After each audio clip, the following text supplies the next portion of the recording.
Thank you, Mayor. If I could call forward Rolf Parks.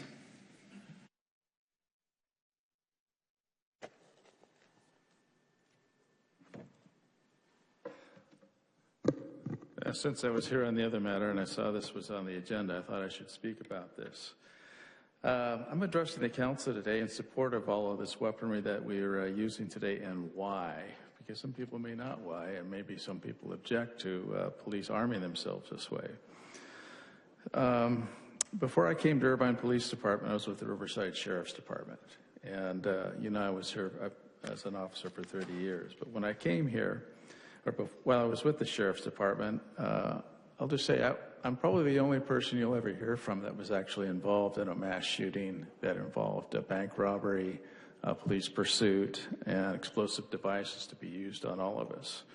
This happened on May 9th, 1980, where it began in the city of Norco in an incident that later became the Great Norco Bank Robbery.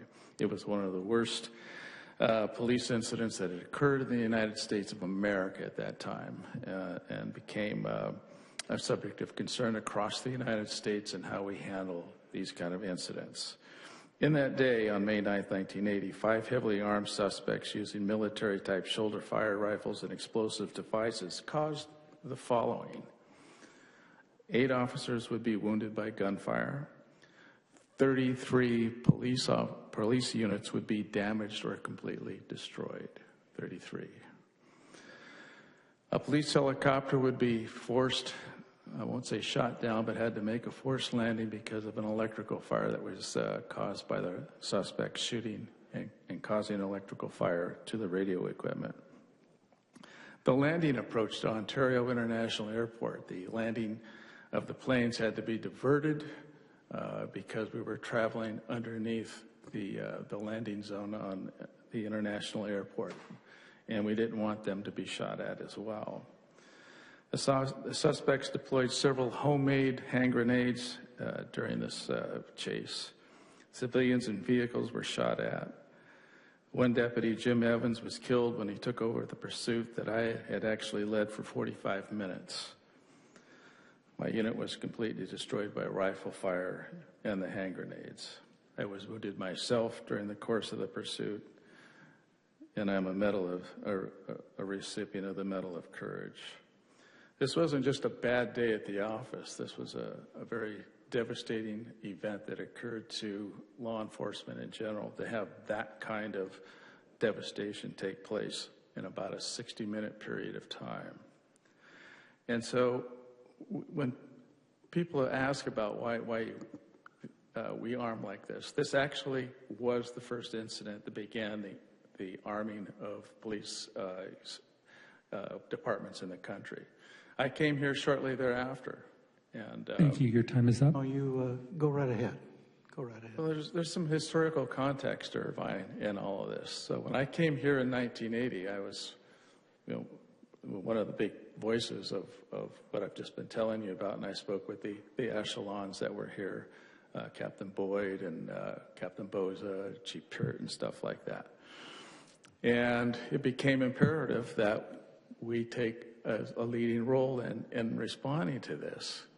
And so we were the first police department in the county and in several other cities that started putting AR-15 rifles in the sergeant's units.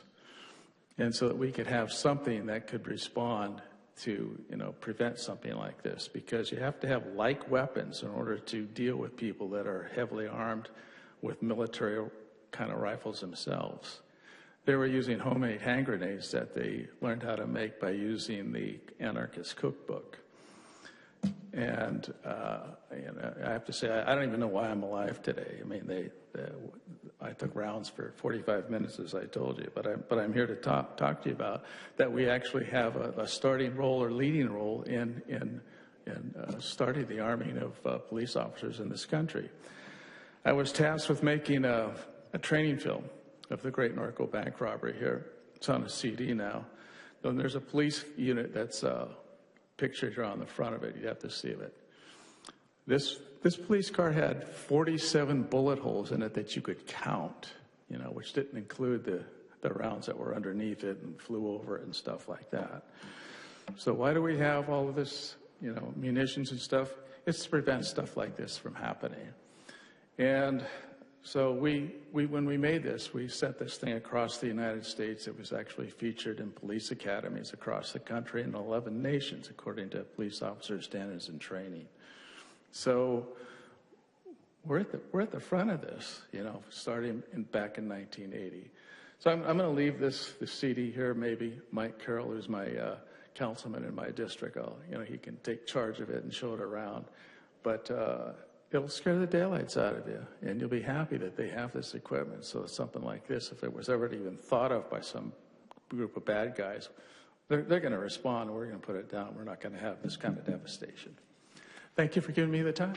Thank you for giving us the historical context of all of this. We appreciate it, and of course, we appreciate your service as well.